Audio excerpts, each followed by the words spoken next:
It's recording now, and we're going to be off to the races here, folks.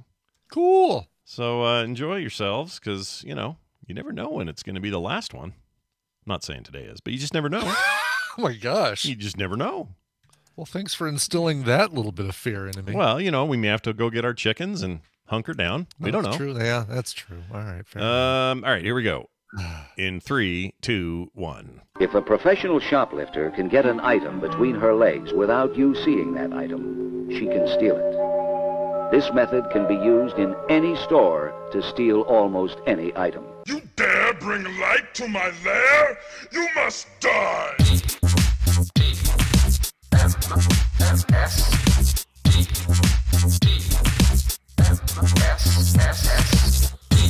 The morning stream. This little piggy's going to market.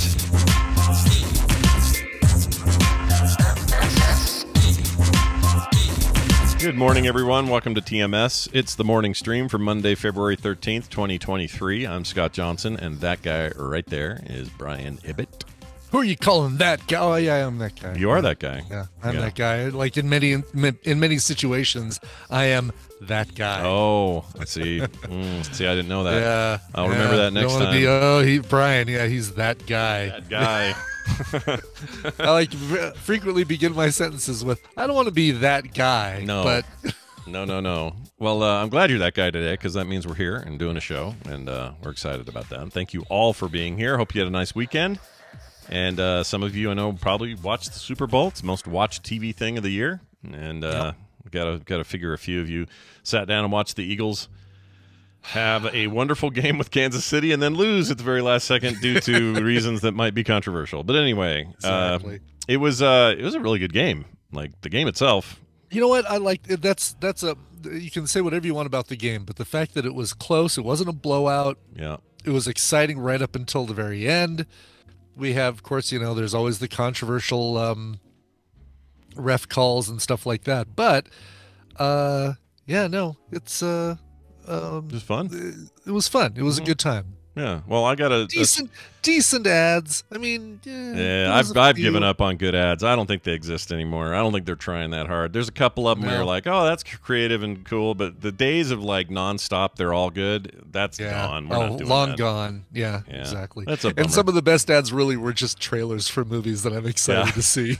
I was gonna say that full trailer, which they didn't even show the full trailers of either the Flash or of Guardians, which annoyed me. Yeah. I guess that's just too expensive to run a whole 2.5 minute thing, but.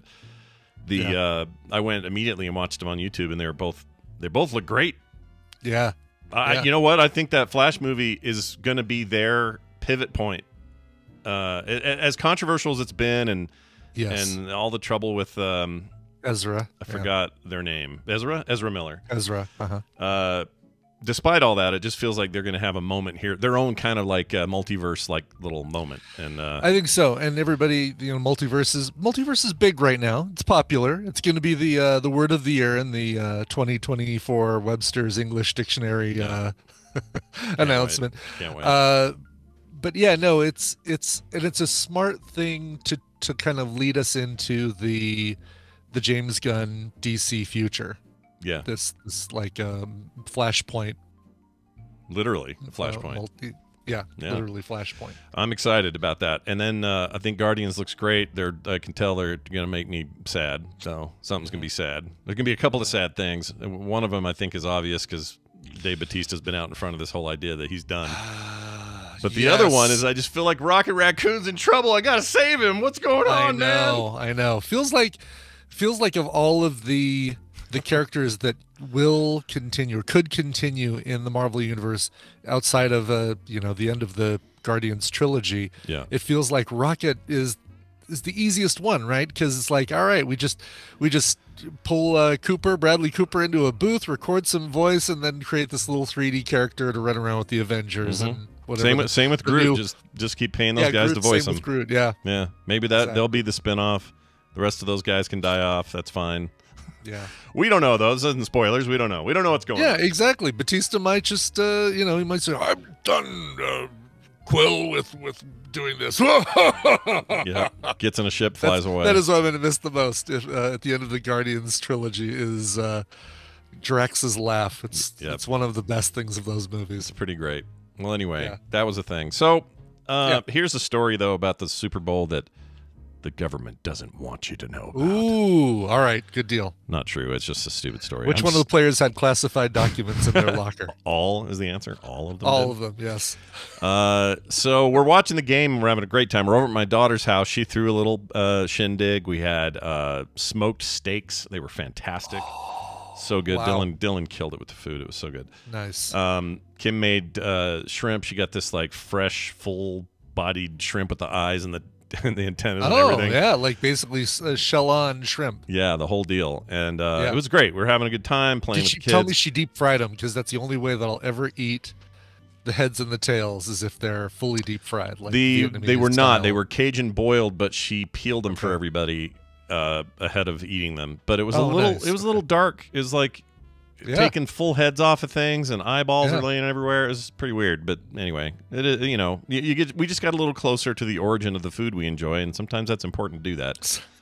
You know, it reminds you what you're doing. Yeah. It reminds you. Yeah. you need That's all everyone right. needs to slaughter They're a little cow. sea bugs. They Yeah. deserve to die because they're so damn tasty. Everybody should cut off the head of a chicken or kill a cow once, just so you know what you're doing, because it's a lot more than you think it is. But anyway. I'll go see if any of the local farms will let me do that. Hey, can I kill one of your cows, please? Yeah, please, right now. I'm waiting for Just Claire to give me a explode. bolt gun like I'm Anton Sugar and just let me go to town. Flip a coin, see if you survive the day. Right. So anyway, we're watching the game. Everything's great, and we are now at the point where the game was tied at 27, I think, 26 maybe. Can't remember. Oh, I can't remember. I think it was 27 because they all hit their extra points, and it was, I don't know, 7 minutes left in the quarter or something like that. And we get this text from a neighbor, and the neighbor texts Kim and says, "Hey, we went over to your house to give you guys a thing just to to say hi, but you weren't there, and the people there said you'd moved." And Kim's like, "The people there said we moved. What people there? There's nobody people there. No kidding. Everybody's with and us." this is a current neighbor. This isn't somebody back from Eagle Mountain days. No, right? this is just a living neighbor, like a block behind us. Like, and they know where we live, and so Kim's like, "Yeah, we didn't move." She goes, "Where?" So the text was like, "We're so sad we didn't even hear about it. Where did you guys end up?" And we're like, "Nowhere. We're at my daughter's. We're coming home soon." And she goes, "Oh, well, we went up to the door," and they're telling this whole story. So I immediately see Kim doing this, and I grab my phone. I'm checking all the cameras. I'm like, what's going on?" And then I panic because the garage camera is on. It's working. No problem. Okay. All right. The basement camera working on. No problem. Okay. The living room / kitchen camera and the front porch camera both down. Oh, geez. Okay. So I'm like, oh, no. They've disabled the security. They've turned off Ring, and they've I was freaking out. Like, I was like, somebody has gone in there. They're in my house right now, taking all my stuff, and they've turned off the cameras that matter. That's what I was sure of. So I look at Kim and I go, we probably ought to go home. How far is home from Taylor's house? It's about 20 minutes. So, okay. So I was kind of not too bad, but I'm kind of like chomping at the bit. But I'm also, the game's really good. And I'm like, I don't really want to leave, but and we're having fun with the kids. Somebody might be in my house apparently telling neighbors that we don't live there anymore. Yeah. So I was really like, I was sure we were going to get home and find the place ransacked. So we drive home. Yeah. And everything looks normal on the outside, but we're all being real cautious and like open the door slow. And it's like, what's going on in here? Yeah. It was nothing. Nobody had been there. So what happened to the cable? One of them got knocked out, or one of the cameras that I have in the living room got knocked out by a vacuum accident, and the front camera just wasn't, for some reason, just didn't connect. I don't know why. I got to find out what the hell happened there. Okay. But it wasn't anything nefarious.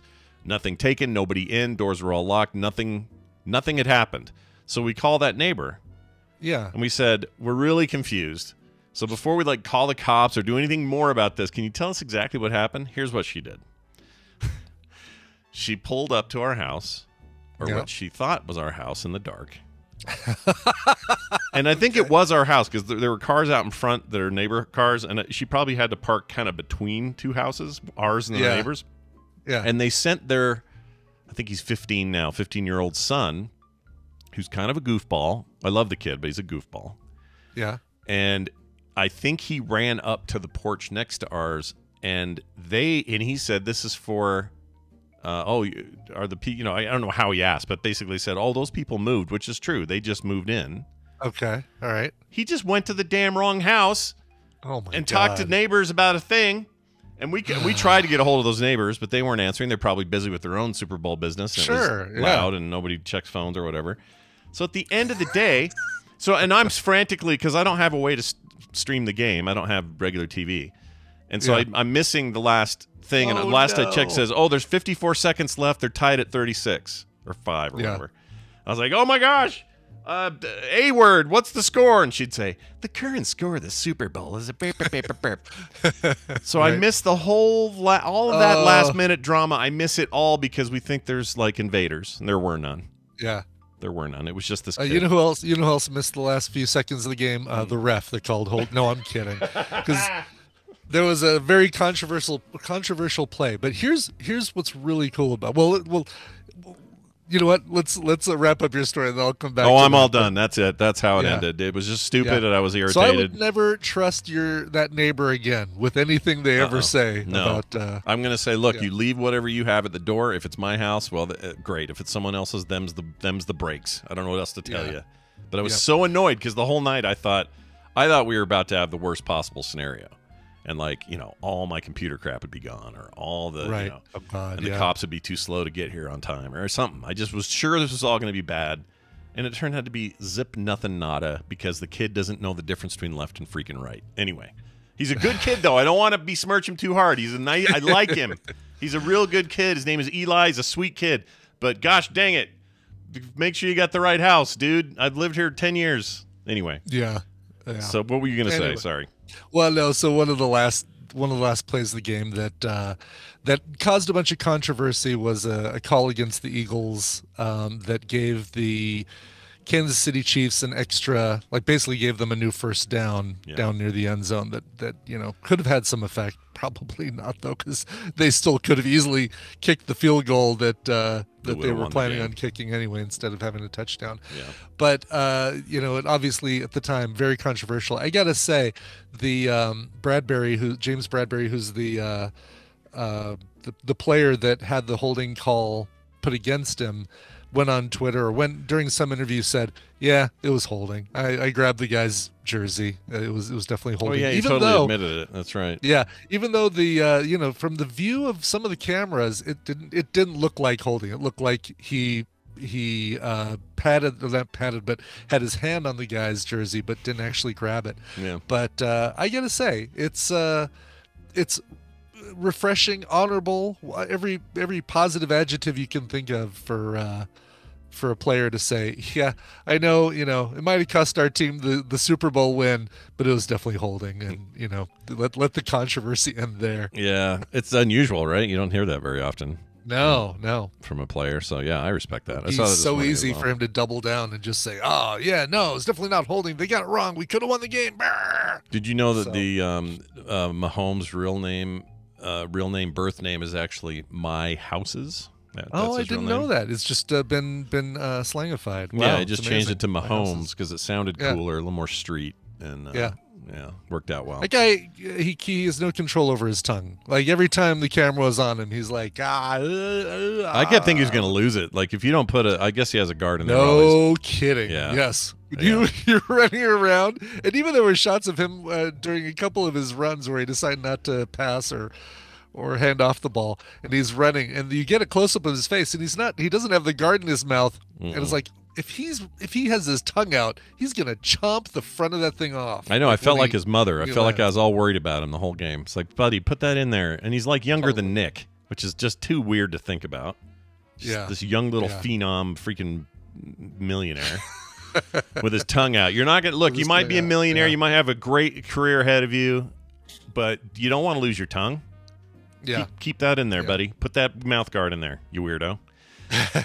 And I will say the Rihanna halftime show was simple, was not overblown as far as stage trickery and stuff like that. She had the moving Mario platforms, which was a lot of fun. Yeah, those are cool. Look like little Goombas dancing around on them that she could have stomped on for points. It looked like a level of Super Smash Brothers for sure. Like, It kind of did, yeah. And Choose we your all champion. were watching that going, no, she just had a baby, but it was like 5 months ago. Why is she pregnant again? Sure enough, yeah, she's pregnant again. And also we were saying the same thing, and Taylor's looking it up on her phone, and she goes, "Oh, she had that baby last May." And we're like, Yeah. "Oh, okay, well then." Oh, it was even more than 5 months ago. Jeez. Yeah, okay. that's what we thought it was like recent, and it wasn't. It was like a year ago. Yeah. So now she's got her second on the way, and I don't know. That's pretty good to be dancing around. I think she's the For sure. first. Isn't she the first pregnant person to perform at the Super Bowl? It's a weird thing to Might be, have. yeah, or at least the first one to know. Yeah. Something like that. We don't know for sure about Left Shark, but we think Yeah. that Rihanna might be the first. Yeah, Left Shark was. There was things left better unsaid. Yeah, with Left I think Shark. the Left Shark just had a little bit of belly fat. Too, so the deal was there. Yeah, I liked it. It was good. It was. Yeah. It was all fine. Commercials were dumb. She did all the songs that I wanted her to do, and for the right length of each. Yeah, there you go. All right, good. There you go. I'm done with Only Girl in the World. All right, move on to this one. Oh yeah, all right. Umbrella. Yeah, that's enough. Umbrella. How about Diamonds in the Sky? Okay, Yeah. cool. Give me like one verse of Umbrella. I don't need all the Ellas for the next 20 minutes. Right. Yeah, just 30% less Ellas would Yeah. be fine. I guess I was surprised that she didn't do SOS, since I think that was her first Was that hit, her big hit? first big hit, yeah, or breakout Yeah. hit. But She's. I like her confidence. I'll say that. Yeah. Something Yeah. about her. I don't care what anyone says. I got this kind of face that she For sure. has. I like Yes. that a lot. Well, anyway, I'm sure someone Yeah. had a problem with it. You know, she was wearing red. She must be the devil. What else? All those little white guys running around. oh yeah, no, it did look like a Chinese wedding up there, or a Chinese funeral. I can't remember. Is it Chinese funeral with the red and the white? I don't know. It looked like they were all about to go to Sanctuary because they all turned 25 or something like that. Yeah, it was something.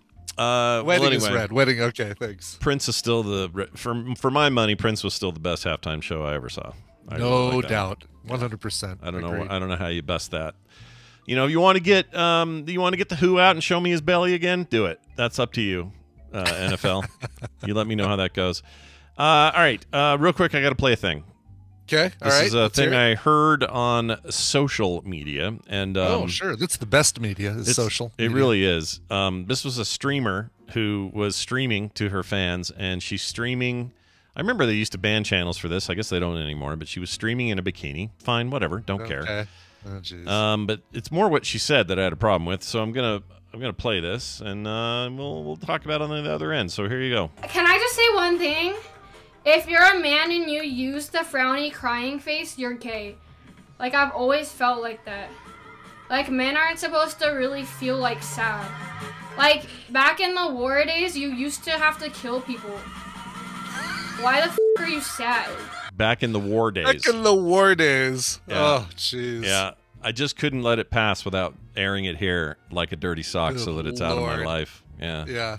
It was horrible. I hated it. I hate it. And look, I am not one normally to just say, "Oh, there's a stranger that rubs me wrong. I will now bring them up and ridicule them." But that's the dumbest thing I've ever heard anybody say in my life. All of it. If you use a frowny face, you're gay. You're gay. The crying frowny face. Yeah, and as if that's obviously already a misplaced thing to Jeez, say. yeah. But also Yeah. this idea that men can't be emotional. Back in the war days, you'd kill people. Back in the war days. I know. Love that. Back in the war days. Boy, I hope she eventually teaches a history class at the local community college or something. You know. I don't know if you're paying attention to the news, bikini streamer, but She was mad at. there's still wars going on. Yeah, just saying. I don't think she is, but she is. And she was mad at. I didn't record it all, but she's mad at her chat room because they want her to play a game or do something, and she's just yelling at them the whole time, and saying, and then Well, sure. she'd say, "Well, I don't want to play a game," and then they would do a frowny face, and then she went on this rant about frowny faces means you're gay and that you used to fight in the war, so what's wrong with men or something.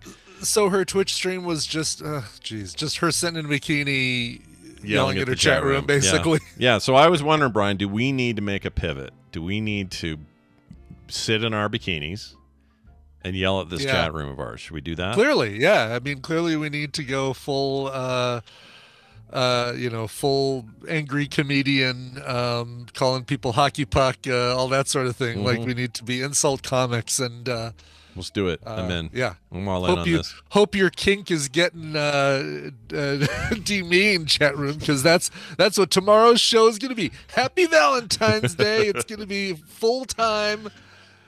I remember our mutual friend Kyle Ferguson and his wife got banned for a month for doing a summer event where they just wore just normal looking swimsuits. It was just like, hey, it's summertime. They're doing it for Heroes of the Storm because Heroes of the Storm had a summer event. Yeah. And all the skins were like, guys in big tubes, and some of the skins were, just swimsuits or whatever. So they had this whole thing where they streamed in these swimsuits and they got banned for a month. I don't get. I think it's honestly, I think it all comes down to, oh, do you have 1 million followers and they're making us money here? We won't ban that channel. Yeah. But if you're just like a small little upstart and you have a cute little idea that's not meant to be sexual or stupid, I don't get it, man. That sucks. That totally sucks. Although Kyle did not wear a bikini, I should make that clear. I still have the mankini that the folks bought for me. Maybe I have to bring that to Vegas. Bring it. Wear it. Be it, Brian. Live it. Put it on. Pull it tight. Let it be. Nobody.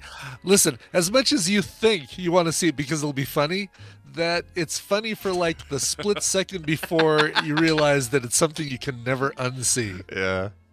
Yeah, I don't know what I would do with that data in my head. I would probably just like... Right, exactly. Like, it's a good thing, the only positive thing I can think of for me if I brought that and wore it is that Wendy would be right there to offer therapy services to everyone involved that managed to see it. Immediate trauma therapy. She would be there for. Yeah, she'd have to be there. It'd make her so much money. Maybe I need to talk to her and maybe we work out a deal about. That's the business plan. Is Brian will shock them and horrify them, and then she'll immediately help them with their problems that they just saw. It's like It's the snake oil. It's the snake oil salesman who's got the shill in the audience who's like, wait a minute, I've got gout. Let me try some of that. Oh, it worked on my gout. I love it. I love it. That's how money used to get made, man. That's how it is still made. You just have more elaborate trickery now. That's all. Yes, exactly. All right.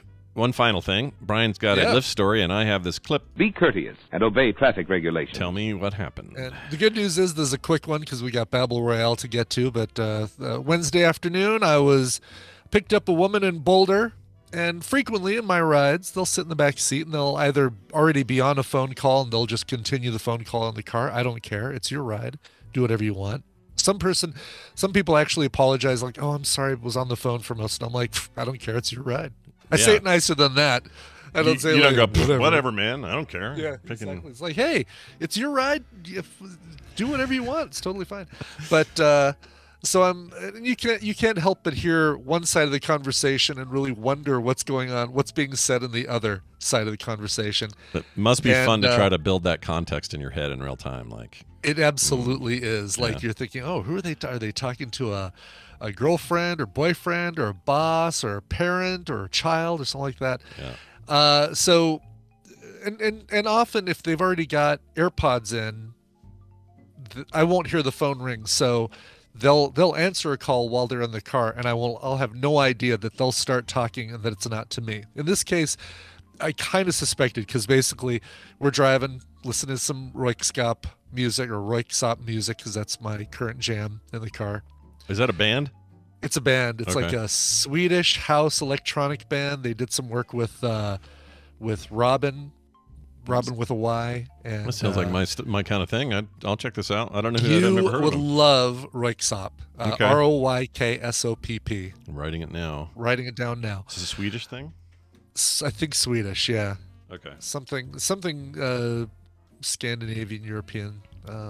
Anyway. All right. On my list, I will check it out. Especially look for the songs that feature, what's her name? Suzanne Sondefor, I think. Okay. It's like a collab, a feat. A collab. A lot of good collabs. Anyway, so driving along, she apparently answered the phone because all of a sudden I hear, what? Okay. And then I'm thinking, all right, well, wait, I'm going to see if she says something else, but chances are she's not talking to me. She's on the phone. Right. What? What? Oh, really? Well, what makes you think you have syphilis? Oh shit! Oh man, she's giving you a lot more to work with than most. She's giving me a lot to work with, and unfortunately, the conversation never revealed anything. It was a lot more of, what, what, like a lot of that. Just more of that. Not like, I was even hoping for just, oh well, that doesn't mean you have syphilis. You might just have a cold or something like that. You know, like I was waiting for some sort of payoff, but never got it. Wow. Yeah. So you never got like a confirmed syphilis, no confirmed syphilis. No confirmed syphilis. And I'm kind of, the part of me wanted when I did hear that she said goodbye and got off the phone, part of me wanted to say, so do they have syphilis? Nah. But I didn't want to do that because I never want to imply that I'm eavesdropping or over, listening in on what they say. Yeah. Even when I have two people in the back of the car and they're talking to each other, I will, even though I can't help but hear what they're saying to each other, I will, on the steering wheel, this is really dumb that I do this, I will beat out the beat of the music with my fingers to make it look like I'm really into what I'm listening to, and I'm not. I see. Okay. Yeah. Yeah, I've seen other drivers do that. I wonder if this is a trick you're all doing. Everybody does. I don't know. It's not something that I picked up from any sort of thing. Or is it effective? Like if you say, no, I just had to kill the guy because he got in my way, and here's me going do do do do do do do do do. Exactly. I know what song you're listening to. You know what song it is. Anyway, so there you go. So that's great. So no confirmation of syphilis. That's a shame. No confirmation. The syphilis was neither confirmed nor denied, and but of course I did Purell the whole car after she got out. Thank just goodness. In case. Thank goodness. Yeah. I hear you can get that from a toilet seat and the back seat of a Kia Soul. Maybe the guy on the other line said sniffles. I have the sniffles, and she just thought it was syphilis. Yeah, but it also made me wonder, like, all right, was it a a boyfriend? Was it like a one-night stand that she hooked up with that said, by the way, I think I've got syphilis? Yeah. that plot thickens if you think about it. It really does. Thickens and solidifies, oozes a little bit. Yeah. Hey, let's move on. Gets a biopsy, has a test done, all those things. That's right, exactly. Speaking of getting tests done and having biopsies, we have with us Mr. Brian Dunaway, joining us as he does every Monday and Wednesday for a little of the Tadpooley feud and Morning Half-Asses. Today is the latter, and it's good to have you here, Brian. Welcome. Oh, hi, Scott and Brian. We're doing well with the ladder? Yeah, you were looking. Look, you're the ladder man. And I like to think of you as the ladder. Yeah, hold the ladder. Just be careful. Does that make you Jacob? It makes us Have Jacob. somebody hold the base of it while you get on it. But yes, we're going to do What's your take on the top step of the ladder? The one that says, do not step on this step? No.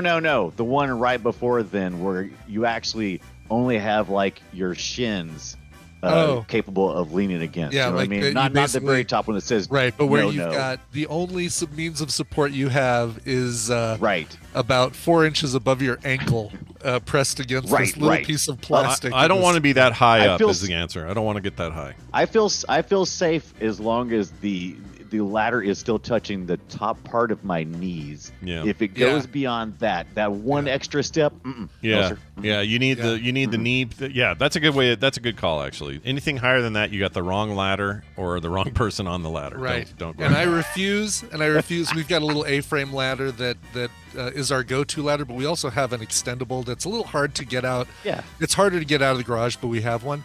If I need to go on the roof for any reason, or the roof, depending on when I say it, roof or roof. Sure. Roof.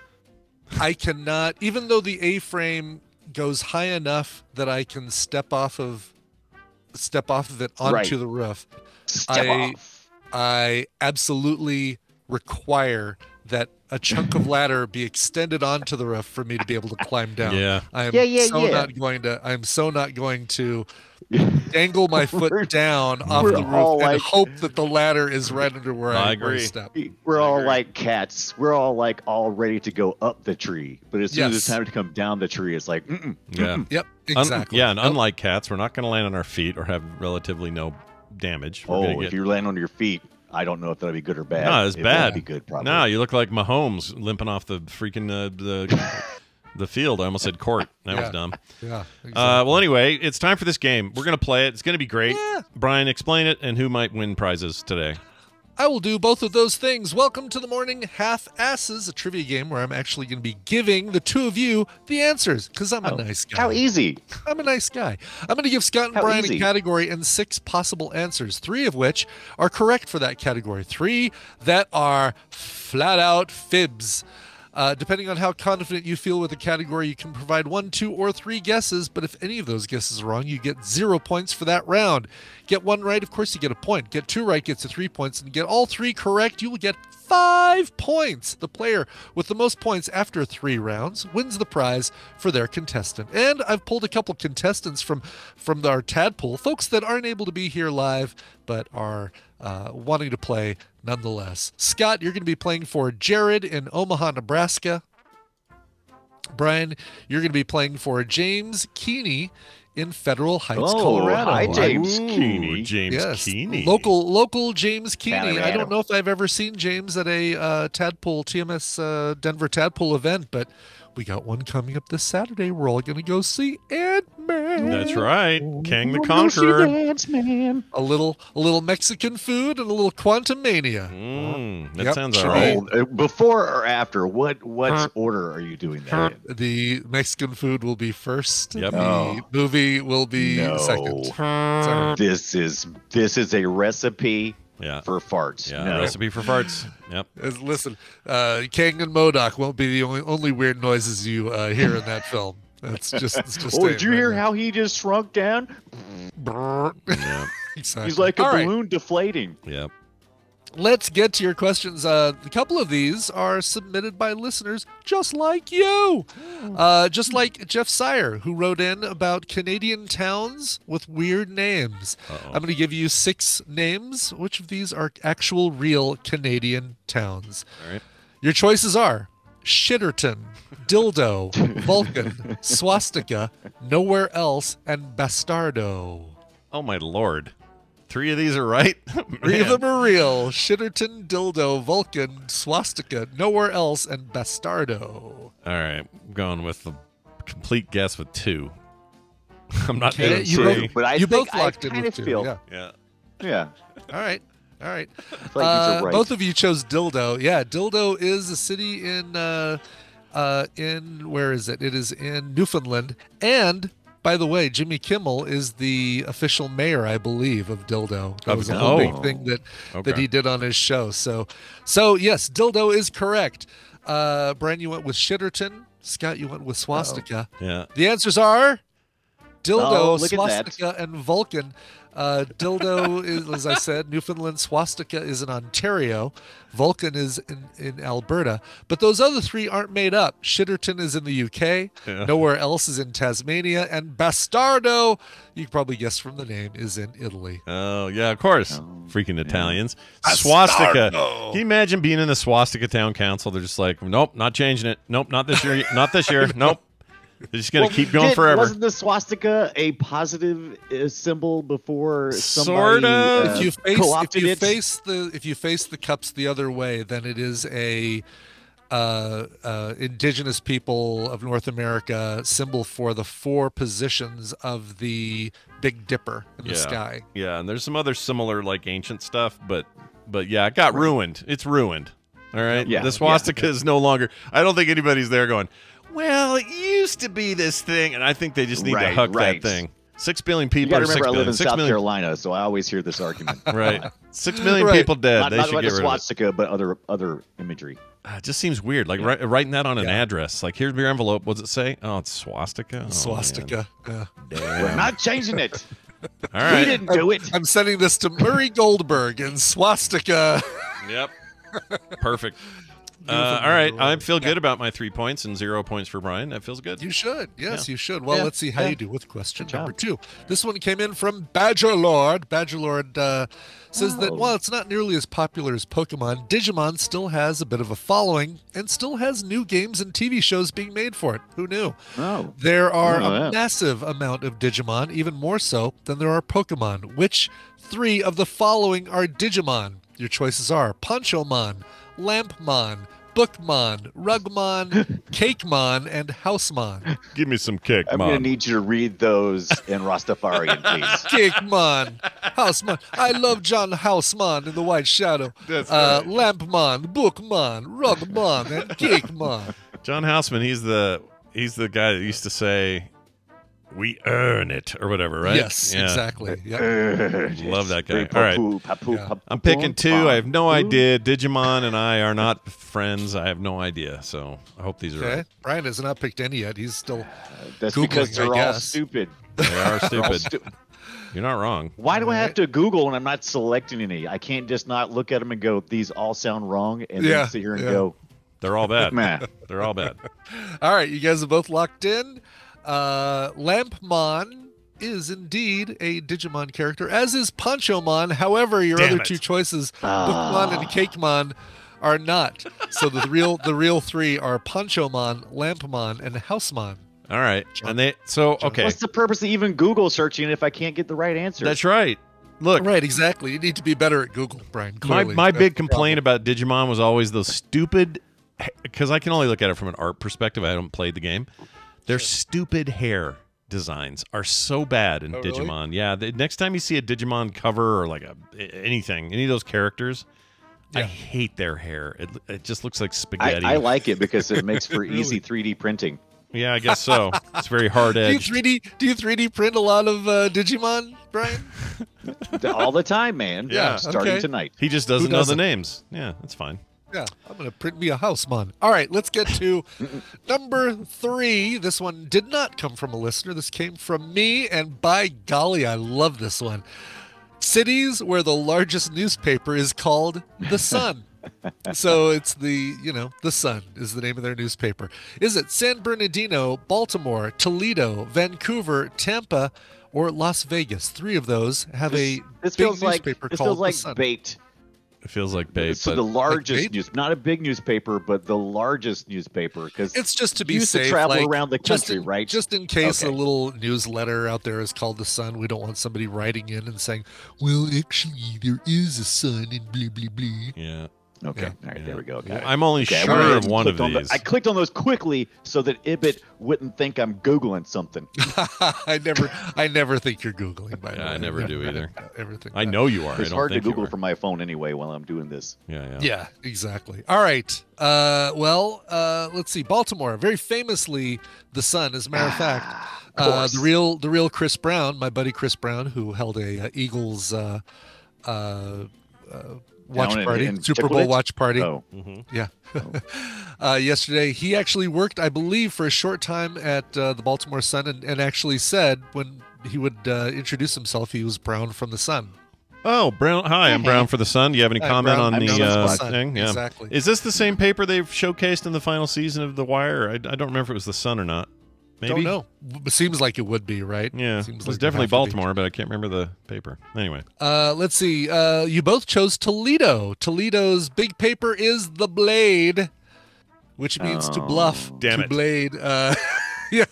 And To Tampa's, Blade. and Tampa's, I believe, is the Tampa Tribune or the what do they put? They Oh, put come the on, Tampa Vancouver. Bay, You don't have no Tampa sun Bay up there. Times. Yeah. But yes, San Bernardino, Baltimore, and Vancouver all have a prominent newspaper called The Sun. Las Vegas, of course, as we all know, is the Review Journal. right. Isn't there? I always thought Yeah, Phoenix had I the missed Sun, but both that's of their them. basketball team, right? I'm mixing that up. I thought You're they mixing what up? the Phoenix. I thought Phoenix had Big a basketball team. yeah. Phoenix, the Phoenix basketball team is the Sun. the Suns, Or- but they or don't the have Suns, a they don't have yes. a paper called the Sun. But they don't or- they don't They have don't, like a no. newsletter. They don't even have a newsletter probably, Scott, or a newspaper for sure. They right? probably don't No, have a and Sun. it's the yeah. and the big newspaper in Phoenix is the Arizona Republic. Oh, duh! I knew that. I actually knew that. I knew that Yeah. too until well, I forgot it until you said it. Shit. Sorry. Well, All right. but that means, Scott, with 3 points, you are our winner. And that means congratulations to Jared in Omaha, Nebraska. Jared, you're getting a copy of Where the Water Tastes Like Wine and Blade Assault. Kind of appropriate. It's not Toledo Blade Assault, just plain Blade Assault. Blade Assault. Yep. But James in Federal Heights, you're also getting Super Magbot Nice. as a game. So congratulations to that. This is one of the few days where I've played none of the above. I don't know about any of these games, but I'm sure they're good. I have good feeling about all of them. Congratulations. You're a winner. Well done, guys. And Brian Dunaway, well done for you, sir. What? Well done. Oh, well, thank you. I zipped it again. Yeah. Because I bow to the pressure of Ibit shaming me because I'm trying to make choices. Yeah, of course. Right. Of course you are. No, you were great. And of course. Ibit, I'll tell you this right now. Every time I've ever played any game with Ibit, this has always been tough for me. Ibit always lies, and I always believe him. Yeah, It never fails. Every lie you tell, it feels like I believe. Like a little strategic lie during the game. Like, what do you mean? Give me an example. Yeah, no, I mean like this. The morning half-ass is like the questions that you're gonna have. It's like, oh yeah, that looks like something that's correct. Oh, I see. You always put something that you lie totally good for me. And these I don't write. Like these, full disclosure, I do get these from a game that Ken Jennings wrote. No, this one came from a Ken Jennings game.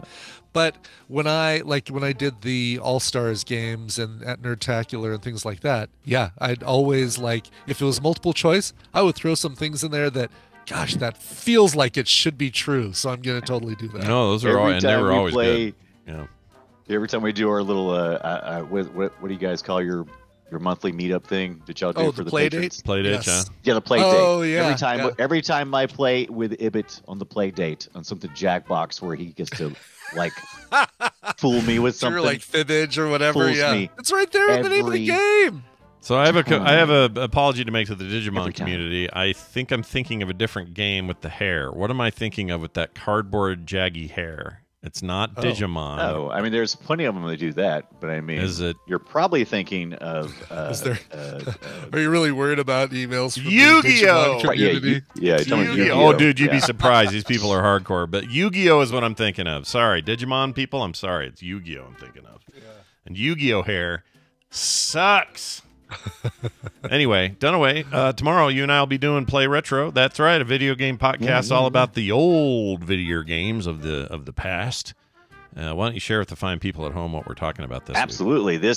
This week we're playing some Game Gear games. We wanted to see what the Sega Game Gear was all about. I owned one. I think Scott owned one as well. Someone is sending me one. Yeah. This busted up. But we're going to talk about.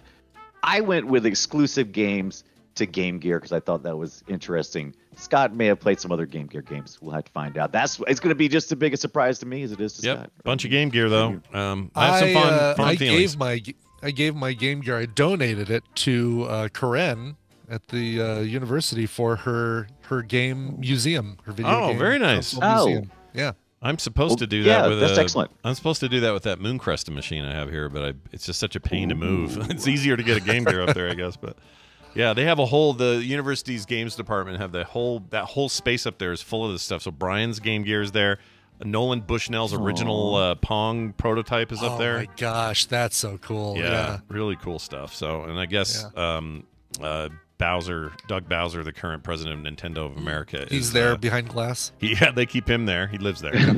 No, he's got to be careful because if you bunk him on the head 3 times, he dies. Yeah, that's true. He's an alumni from the U, so he loves it there, and he'll always show up and bring something and let him have it in their museum and stuff. So pretty cool. Did either of you have the TV tuner for the Game Gear? I did. It worked like shit. It was garbage. It was bad. Yeah.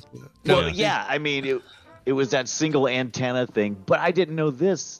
You could plug in, through RCA, you could plug in, your Genesis into it. I did not know that. Oh, I didn't know really? that either. And play your Genesis games on the Game Gear? Yeah.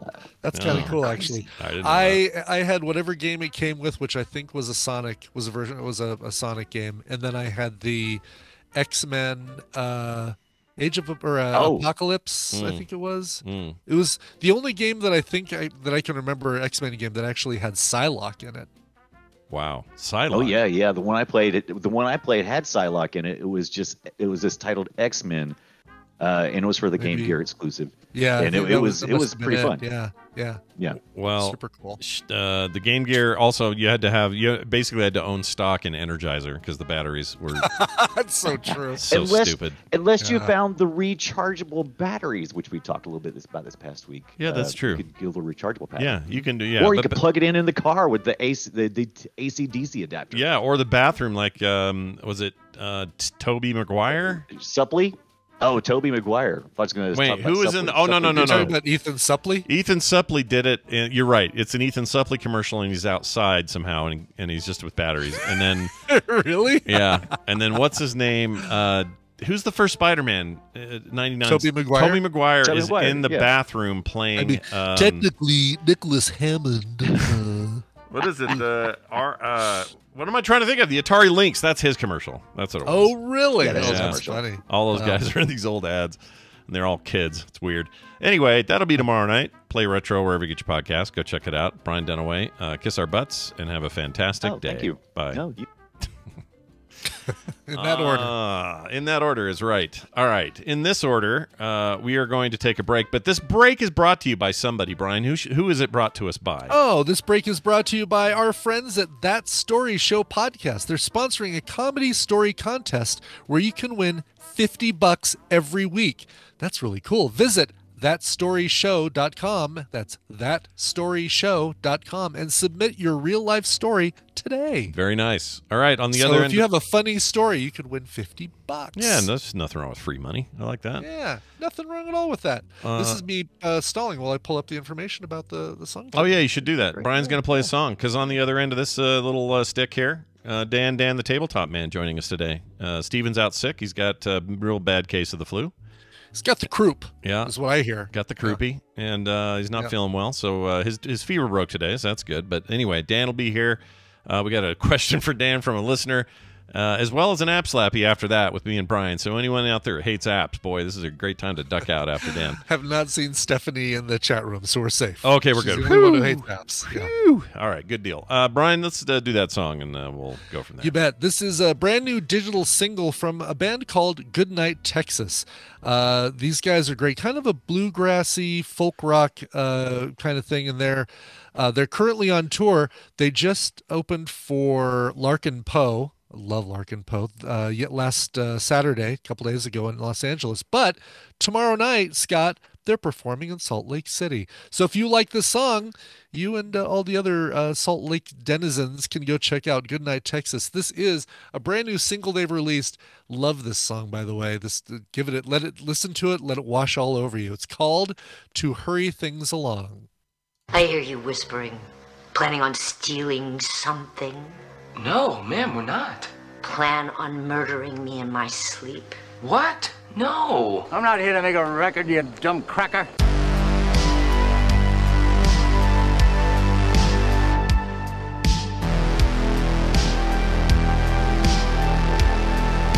The Morning Stream. Ungrateful bitch. Wow. I have no context for that one. Brian, No. tell me again who that was so I can remember Sure. it. That's the band Goodnight Texas, and a brand new single that they just released. Go check them out on tour. That's Goodnight Texas with the song To Hurry Things Along. Nice. I like it. It's really good. Really, really good. That's great. I wouldn't mind seeing somebody around here. Little tour here in Salt Lake City. Sounds Yeah, nice. why not, right? Why Yeah. not? Why the hell not, I say. All right, Dan, the tabletop man, joining us shortly. If I can pull him up here. Hold on a second. Geek Jock Yes. Dan. There he is. All right, we'll bring him in.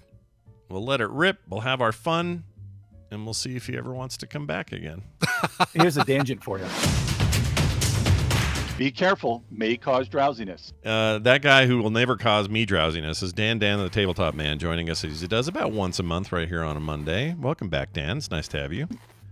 Greetings, programs. Hey. It's so great to be back. Yeah, it's always How are good you to have guys? you back. I hope everybody has recovered from their hangover. Yeah. From well, not you, Johnson. I don't know if Ibit, you had a few while watching. I the had game. quite a few. Well, not quite a few. I had two. I nursed them through the entire game. 2 bourbon and gingers with lime.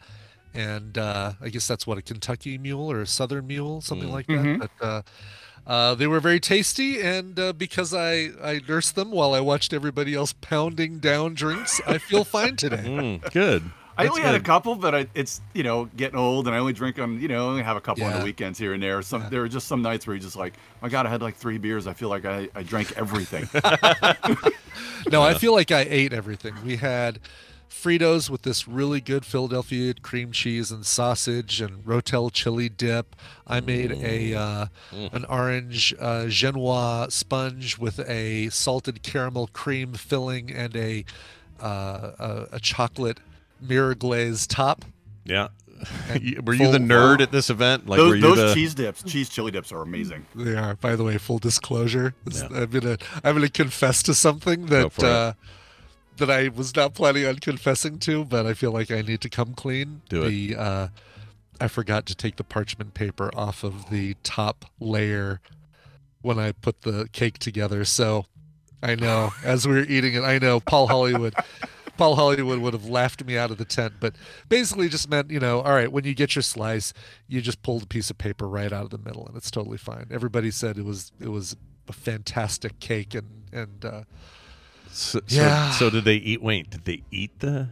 No, nobody ate any paper. Okay. Basically, when I cut the first slice, I'm like, oh crud! I took the first slice out. I'm like, oh crap! I think there's paper, like the parchment paper's in here. And it's funny because I remember taking the parchment paper off of the bottom layer when I started assembling the cake, and whatever was going through my mind, maybe it was muscle relaxants or meloxicam or something. It's probably the relaxants were definitely the ones that did that. I was going to say, because meloxicam probably wouldn't make me forget to take paper off a cake. No. Yeah. No, your muscle relaxer was probably what made you a little spacey that day. For sure. All the people that don't like their stuff mixing. Or touching their food's touching. Yeah, as see, as there's a little paper divider. Yeah, exactly. It's like, oh, I just want to eat the cake with the mirror glaze top, and then I want to have a separate piece of cake with the salted caramel cream.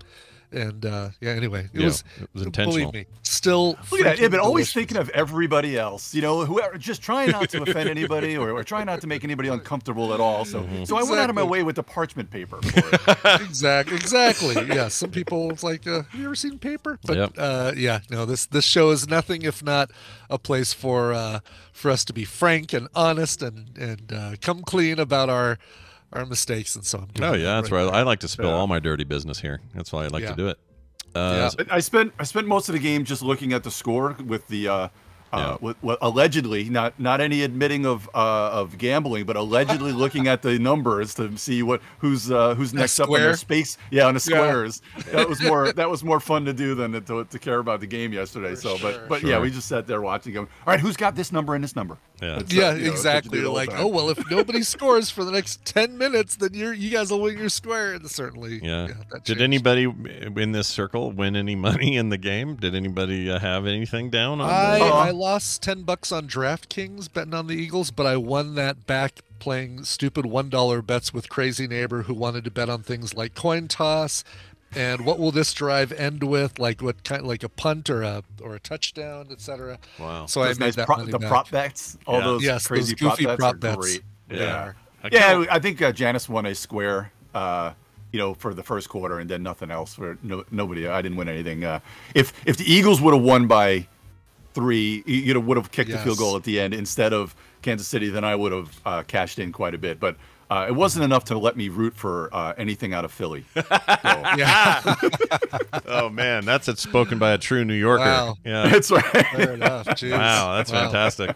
All right, well, it's good to have you here. By the way, so sometimes we get questions and stuff from you guys for Dan, because Dan kind of like two-pronged approach. He comes on here and talks about sometimes biotech and what's going on, because he's a pharmacist. He's like a licensed fancy dude in that world. Mm-hmm. But then he'll talk about board games. Well, today's no different, but today's question for Dan is in the pharmaceutical zone. And he asked this question, which I thought was, I was actually not even sure Dan could answer it, but he told me he would. So here it is. This is from somebody named Telly. Probably a bald guy who does a lot of cop work. I have no idea. Telly's Who loves you, baby? Who loves you, baby? And it has the lollipop as we speak. Exactly. Yeah. Yes. Oh yeah. By the way, 4 people know that reference in our chat room, and they're all 60 years old or older. Yeah, they're all opening AURP envelopes this morning. If you got that reference, you have low back pain. Yeah. Oh yeah. It says, "Damn it, you're so right." They say, question for Dan, wondering what he would say is the most. We'll do this in 2 parts. What he would say is the most dangerous prescription drug on the market today. And he goes on to say, and if not, maybe the one that is the best one on the market right now. But let's start with most dangerous. What do you think? Well, let me actually handle the other one because it's easier. Because you can't there's been so many advances in technology and medications. So I mean, obviously the easy answer for the best medications on the market are things like cancer and chemo meds, because you have people that, you know, most meds are life-saving meds when used the right way. You know, cancer, chemo, insulin and diabetes meds. There's been advancements in MS, sickle cell, you know, anti-rejection meds after you get a transplant, hepatitis meds. I mean, you name it. Disease altering or disease curing, I'll put curing in quotation marks because, you know, who the hell knows? You know, getting rid of things is great. So helping to cure people and let them live their lives is probably the easiest answer. There's no real magic. There's something usually comes as a consequence on almost anything you take. Right. But to elongate someone's life and cure cancer is, you know, again, and diabetes is probably, more people are probably cured or helped to elongate, I wouldn't say cured, you can't cure diabetes, but you're elongating their life because of it. Right. So the easy way, there are a lot of meds. See, there's different types of pharmacists and doctors out there. And I say this a lot, where there are people that want you to be on all the meds or people that want you to be on none of the meds. And obviously, a good doctor or pharmacist wants you to have the best life with as little meds as possible, because when you're putting stuff in your body, a lot of the stuff is poison. I mean, there are drugs out there that are poison, like warfarin, for example, or Coumadin, which is rat poison, is really good at helping people. It's a blood thinner. So people that are post-knee replacement or AFib with their heart, you need these things to save your life, but they really are just rat poison. You know, weird. So wait, can I go to the Home Depot, get rat poison? It'll do the same damn thing, or is it a different? No, I mean, you can't ingest lower it 'cause concentration. It's not, yeah. Okay. Well, actually, you could probably still die from it with the concentration, but you're not. It's not really going to be ingestible because you'll probably die from some of the other ingredients that are in there. But to me, the worst drugs are more or less the way they are used. Now, even opioids. Everybody probably the easy answer is opioids, but no, there's plenty of use for that for you opioids in this world. Again, going back to cancer pain, people with chronic pain or just post-surgical pain. I mean, years ago when I had a hernia operation, you know, I needed to take a Percocet or two and sleep it off, let your body rest so that the body could heal, and then you never take it again. That's the great way to use things like opioids, and that's the way you should be using them. But they're overprescribed. Like when you're overusing things, you know. And this is my opinion, not Scott O'Brien's. When the worst drugs are the ones that are used the wrong way by doctors. Like they're just using it and they're not enabling their patients to do the things.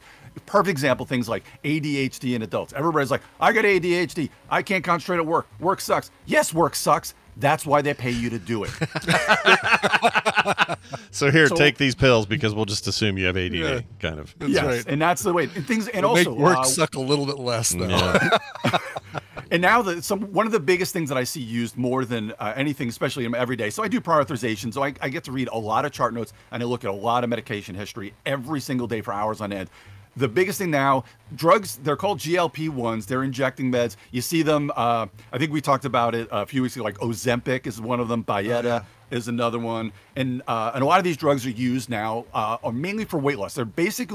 They're diabetes meds, but they're not insulin. They just work in other ways. They help with your gastric emptying and help to, you know, also to help with your blood sugar, but they're not, you know, your overall blood sugar and help get A1C down. But they do have some side effects. But now people are just using them just for weight loss. Yeah. Now, great. If you're going to use that for weight loss, and they do work for weight loss, and they work generally immediately, and then you're not going to really, you know, over time, it's not going to work as well anymore for the weight loss. You still need that diet and exercise. But what problem is that doctors are just giving this to anybody, whether you're 18, whether you're 37, whether you have a problem losing weight, or you're just overweight. Everybody says the same thing. I don't have enough time to work out. Bullshit. Everybody has time. You just have to make the time.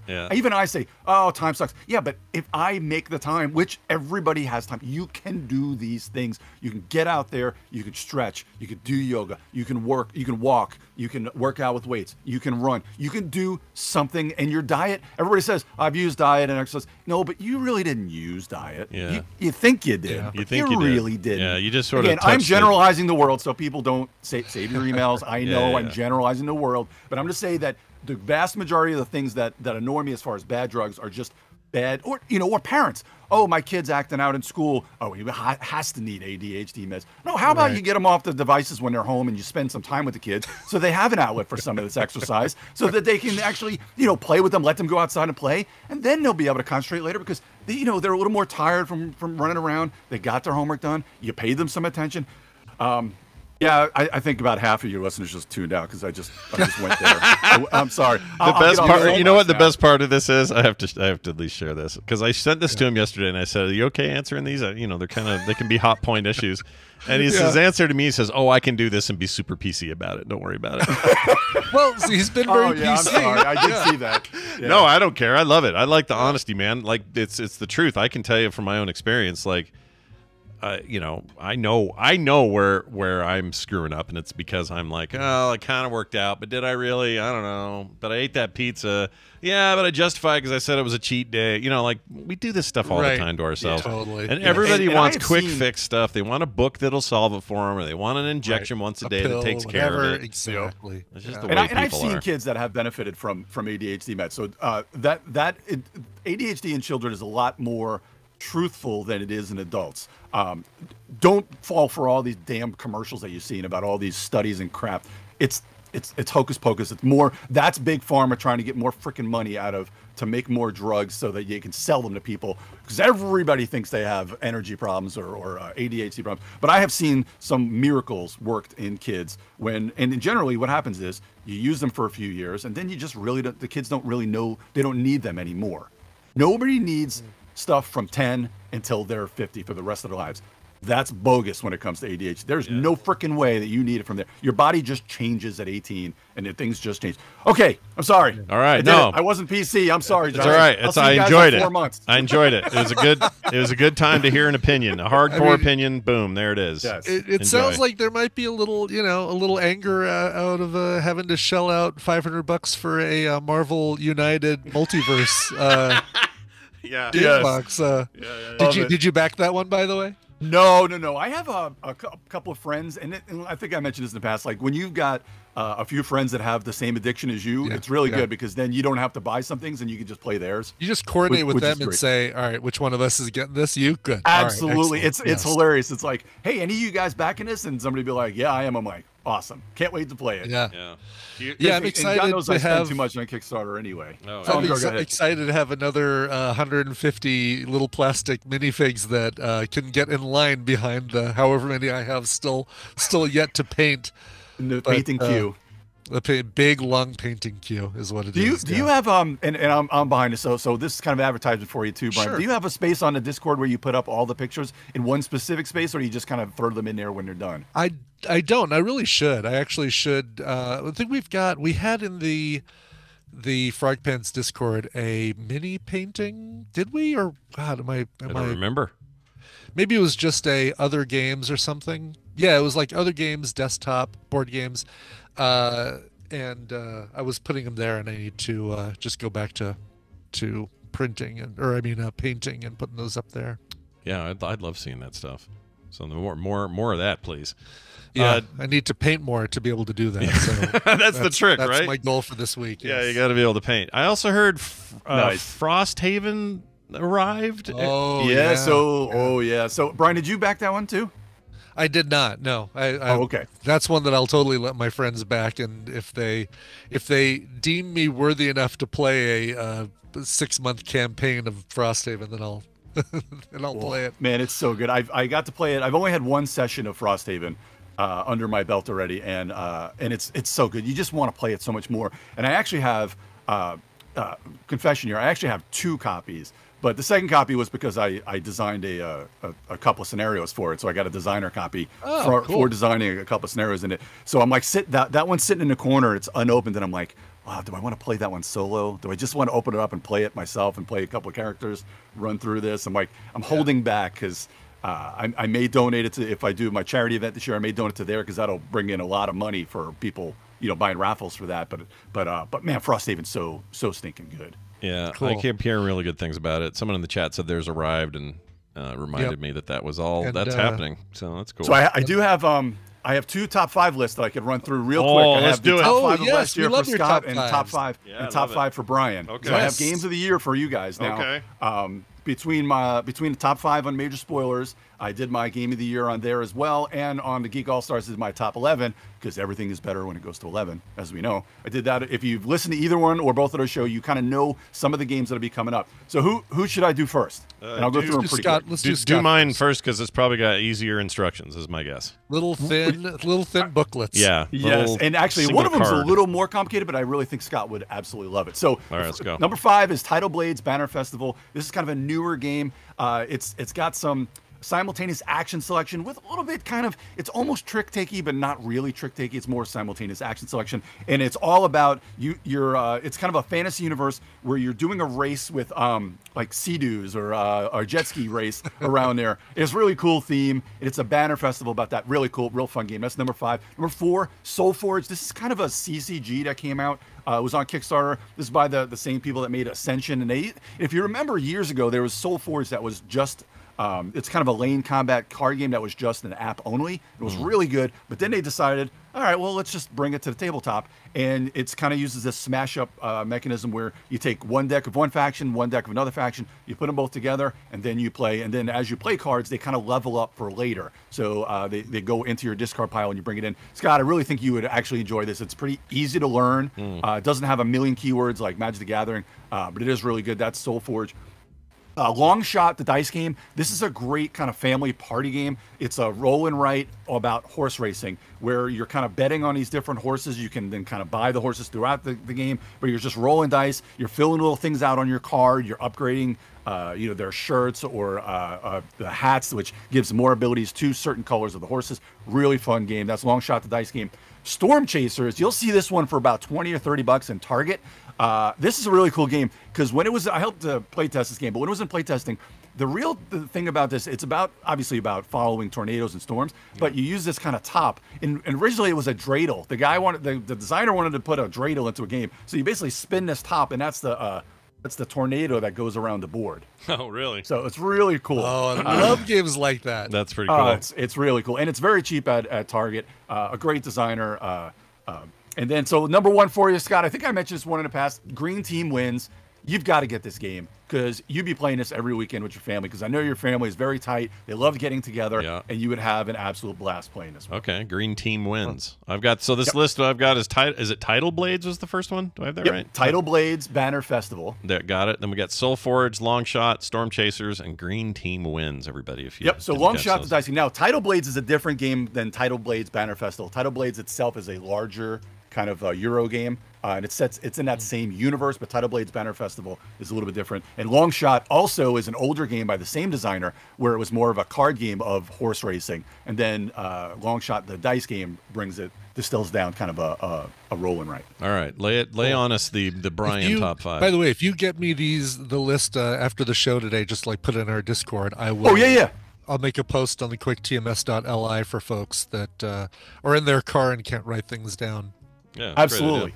So number 5 for you, Brian, is Three Sisters. This is a roll and write game. Again, a really like the heavier roll and write game from Ben Pitchback and Matt Riddle. Great designers. They also have another roll and write, Motor City, that's just delivering now. But Three Sisters is all about. Three Sisters is a type of farming, they call it.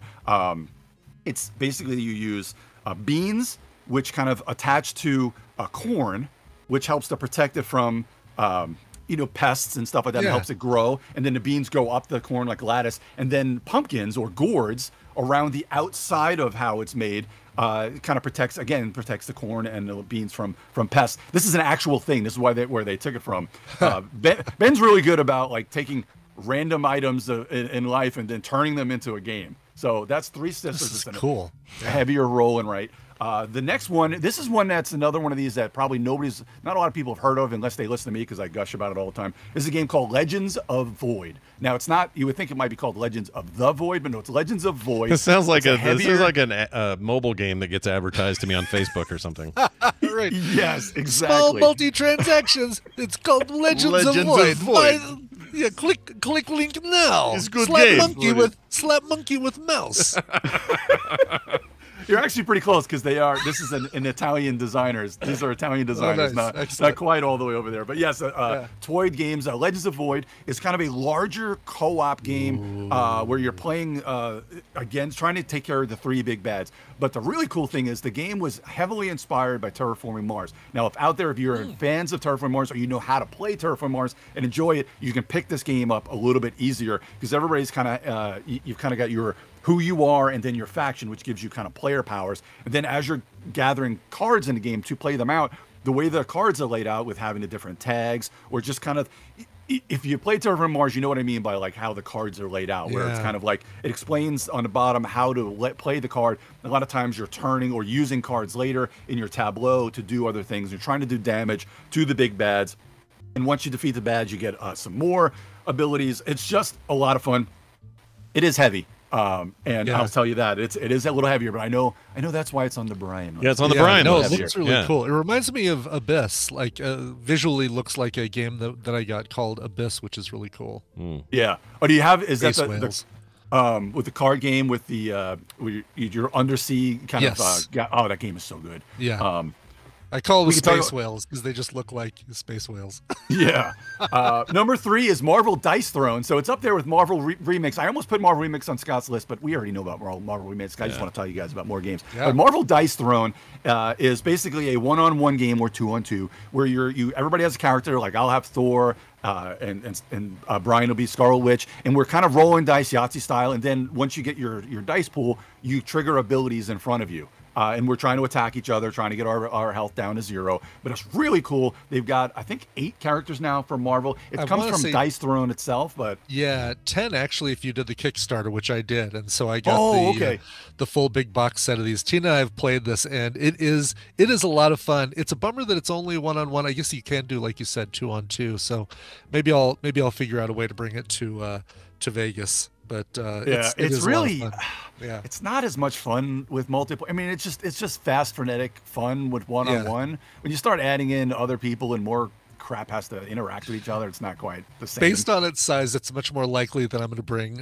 Marvel Remix to Vegas than Marvel Dice Throne, because these trays and everything, they're gorgeous. It's like a great setup, but it's big. It's a lot, right? Yeah, you gotta.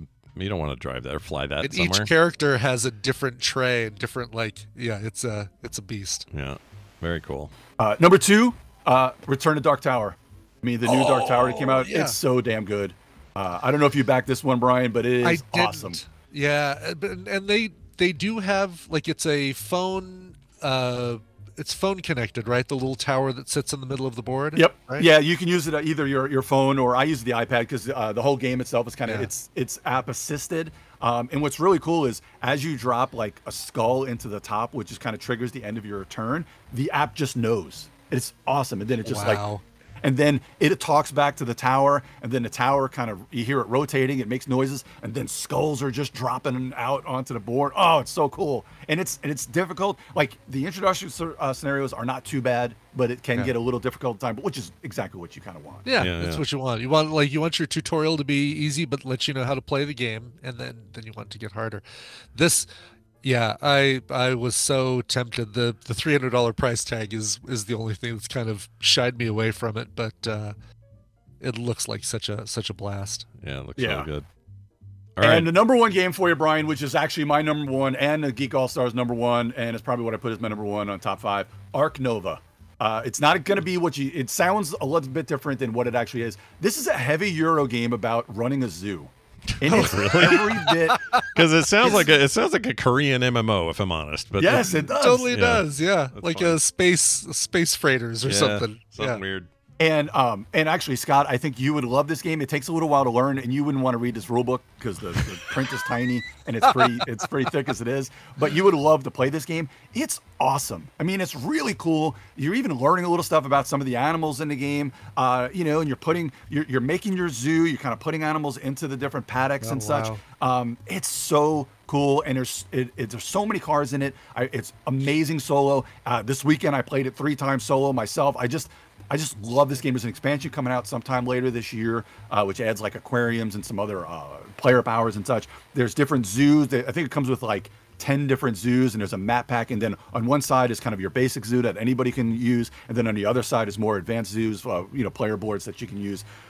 The way the actions work are amazing. You have 5 actions in front of you, and the action all the way to the right is going to be a power 5 action. When you play an action anywhere in your tableau, you take the action out, you do it at that power, and then everything slides to the right, and you put that action back into number 1. So you're trying to power up your different actions, you're using them, and then they kind of get more powerful, and it's how you're trying to thinking about what to do next. Sometimes you really need to do an action, but it's only a level 2, and you really just need to do it. There are other cards that can help you to manipulate where your actions are. You're doing different conservation actions. You have sponsorships. Every game's a little bit the same a little bit different because there's so many different cards in it, and it can go a different way. It is, again, challenging and heavy, but it's awesome. Sounds great. So good. Yeah, this was your big really pick good. for last year's big pick, right? Like, this was this was your big bomb. Absolutely. There you go. They're doing the Spiel du Jour or Spiel de Actually, Spiel du Jour. That'll be out. It might What's actually the be Spiel up of the day? Yeah, what's your Spiel of the day? Spiel des Jahres, the game of the year. Jahres. Spiel des Jahres, which is the German Game Awards. Spiel des Jahres, it's pretty funny because it's almost like Scott's list would be more Spiel games, and Brian's list would be the Kenner. I think it's the Kenner Spiel des Jahres, which are more the enthusiast games. So they'd be the more heavier games. And then there's also the Kinder Spiel, which is all kids games. Which they do that as well every year.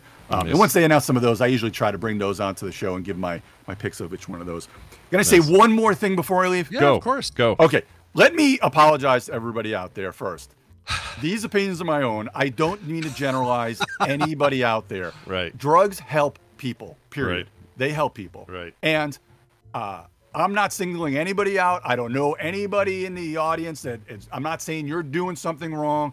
For all we know, everybody that listens is part of that 1% that needs everything. I'm just saying, this is for entertainment purposes only. Yeah, right. So, and honestly, if you ever have a drug question, find me on Twitter, GeekJockDan. I will be happy to answer anybody's drug question at any time. You can even DM me, before, tell me to DM me. Privacy, obviously, is number 1. I have no problems answering any questions. I obviously, I have these opinions, and they're mostly, again, for fun, but these are generalizations that I see from looking at things that all the time. So I just wanted to put that out there. No, I don't appreciate take it out on Scott and Brian. They don't have any of these. I don't have any of these opinions. We don't know shit. We don't know nothing. No, I didn't mean that to. Oh my god. All I know is this. This is what I know for sure. I want to ask you this one question, then you can leave. But you have to answer. You have to give us an answer. Okay, you ready for this? No pressure. Yes, sir. When does the entire country finally legalize recreational weed, and it's no longer a state-by-state thing? A federally accepted regulated weed consumption countrywide, like Canada or anyone else. When do you think that is? I think that happens when we figure out who's actually getting paid for everything, because I don't think anybody cares about the safety of it. Yeah. I think we care more about the payment, and then how we're enforcing. Like, what is it? Like, nobody really knows how do you measure the levels of you can't drive on, or you can't do this? Because I've seen people that use it not recreation, use it for medicinally. Yeah. And they don't go anywhere. They not driving. And I've seen people that have been driving on this stuff, and I'm like, man, I'm afraid for anybody on the road. Oh yeah. For things like Yeah, that. You know yeah, what I mean?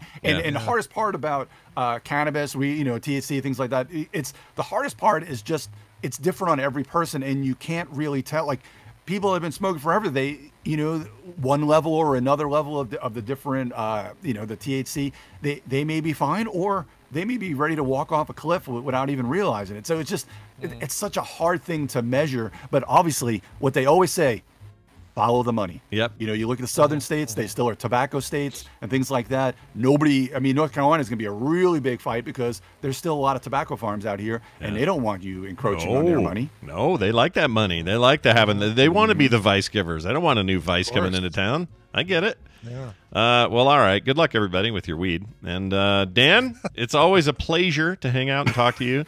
Don't forget, you can check out his awesome show and Geek Jock Dan on Twitter. See, I remembered. Yes, sir. Yeah. Stay out of trouble, man. I appreciate it, boys, and right. I'll see you next time. All right, I'll see you. See you. All right. Good. He has so much energy for these games. He does. I know, I'm exhausted after talking. I know, right? So the names that sound like apps to me today: Soulforge, Storm Chasers, and Arc Nova. Those all sound like apps on the App Store. Yeah. Speaking of which, it's a nice Speaking of transition. yaps. This is what we're going to do now. If I can find it, there it is. That's right. Park your butts and don't touch your nuts. It's time for App Slappy. App Slappy.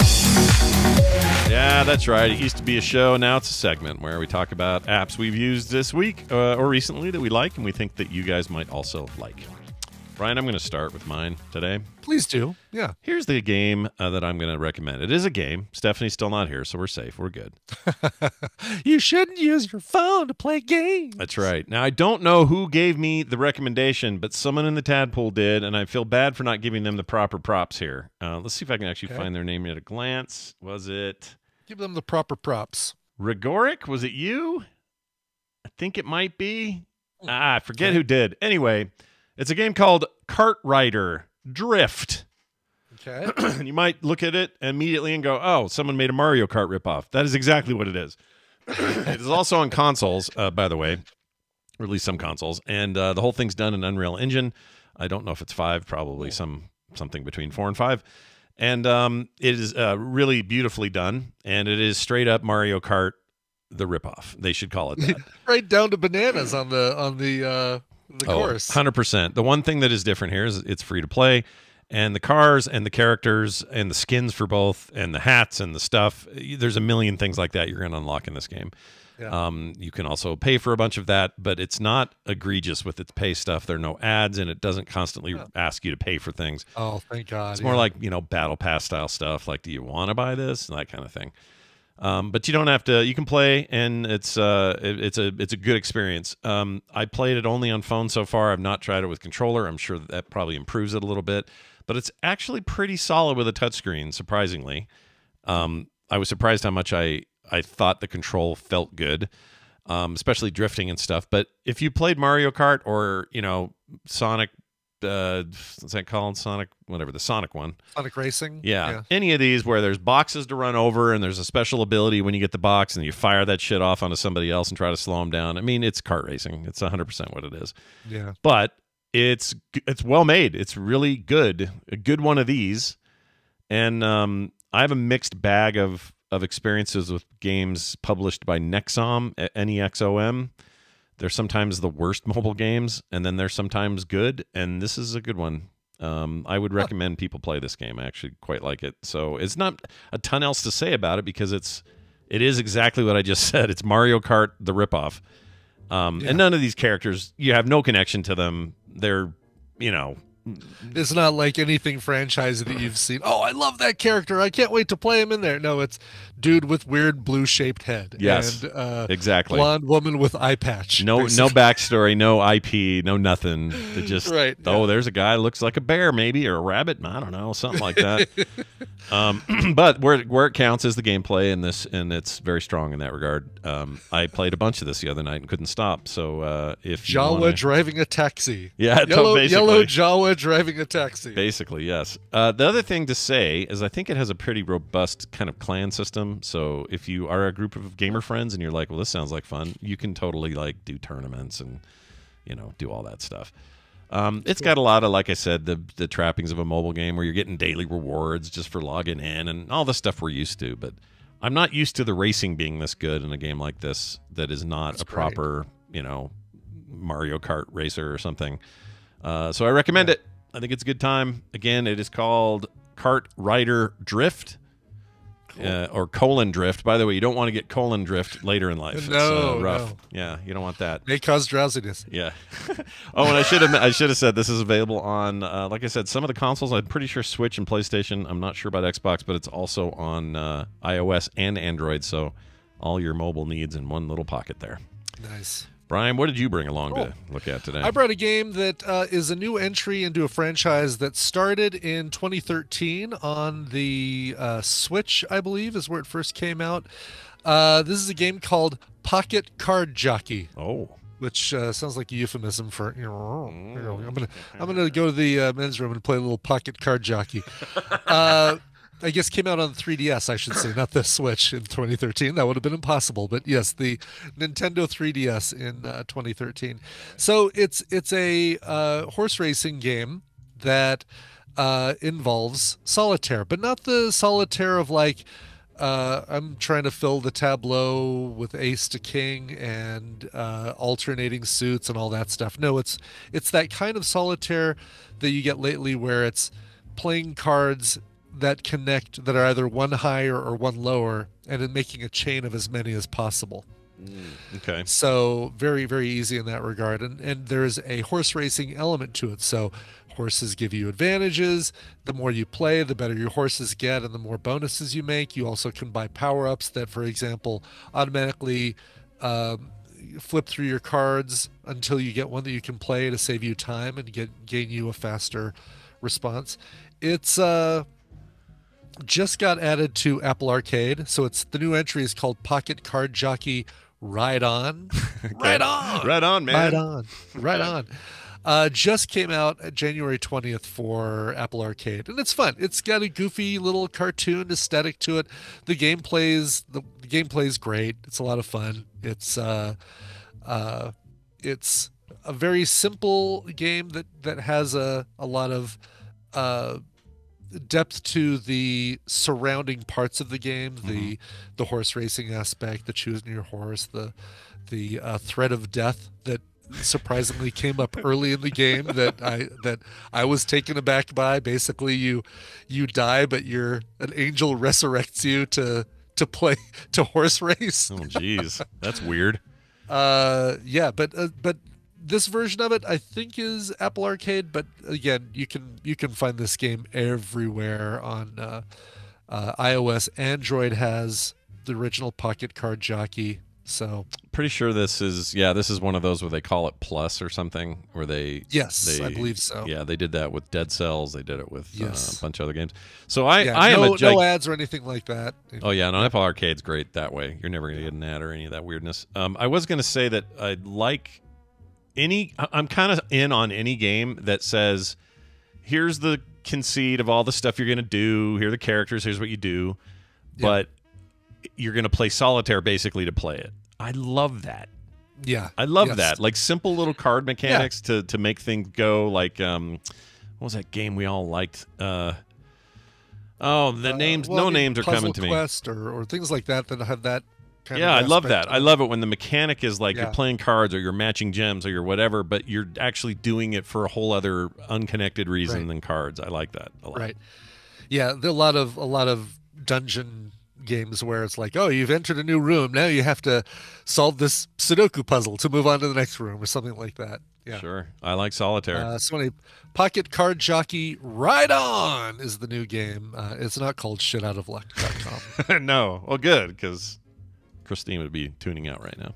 She would, yes, for sure. Excellent. That is cool. Card Jockey, available on Apple Arcade, like you mentioned, and other places if you want to buy it. And Kart Rider Drift, also iOS, Android, and apparently some consoles. I did not confirm which ones, but yeah. Yeah, and I guess I'll have to add these to quicktms.li as well. Yeah, well, just your list got big today. Yeah, just keep adding them. That is going to do it for today's show. Thank you all for being here, for listening, especially you live folks. Always good to have you here. And especially to our patrons who help support the show and make it go. There is no show that goes without your patronage. So thank you so much. Patreon.com/TMS is where to sign up. There's plenty of time this month to get in on some great benefits, as well as no commercial ads ever, pre-show content every day, couch parties and more on the weekends, and more. So check it out over there at patreon.com/TMS. Everything else is at frogpants.com/TMS. And I think that's going to do it. Sure. Hey, Brian, let's do a song. Okay, I've got one. And this one actually was a request that I could have played last week and should have, well, we just had a lot going on, right, with Tina's birthday and some other requests. But Zoe also had a birthday last week, and by golly, it's time to pay tribute to her. She wrote in and said, "Hi, Sausage and Bacon. Today's the birthday of several tadpoolers, including Tina, Big Jim, Diego Santos, and Peter Fisher. It's also a Bacon Bringer's birthday. I have a very big challenge for you. I have no idea what most of them like musically, but I would like to dedicate a song to all of them of your choosing that you think they will all enjoy. Many thanks, guys. Keep up the good work. Looking forward to seeing you in Las Vegas. Signed, Zoe Brings Bacon." Oh, so let's happy belated 1 week later birthday, That's Zoe. Right. And you get one of these, Zoe. Let's party. Happy freaking birthday. Love it. All right. Well, I love me some Kevin Bacon. And he was in a band with his brother called Bacon Brothers. And as I was searching for other covers they've done, they do a great cover of Footloose, which I've played on the show. I found a Swedish band called Bacon Brothers that have absolutely nothing to do with Kevin Bacon. Oh. They're almost like Fakin Brothers. All right. Anyway, in 2003 they came out with an album, and they included this cover of a song that everybody associates with Santana, although the original version was from Peter Green's Fleetwood Mac. Here is Black Magic Woman by Bacon Brothers. Oh, that sounds great. Here it is. We'll be back tomorrow with more TMS. We'll see you then. This show is part of the Frog Pants Network. Frog Pants Network. Get more shows like this at frogpants.com. How about a little smile? How about a little smile? Oh, a little smile. Would you like a smile on Would you like a little smile, Brian? A little smile? I would. On a bagel. A little smile on a bagel.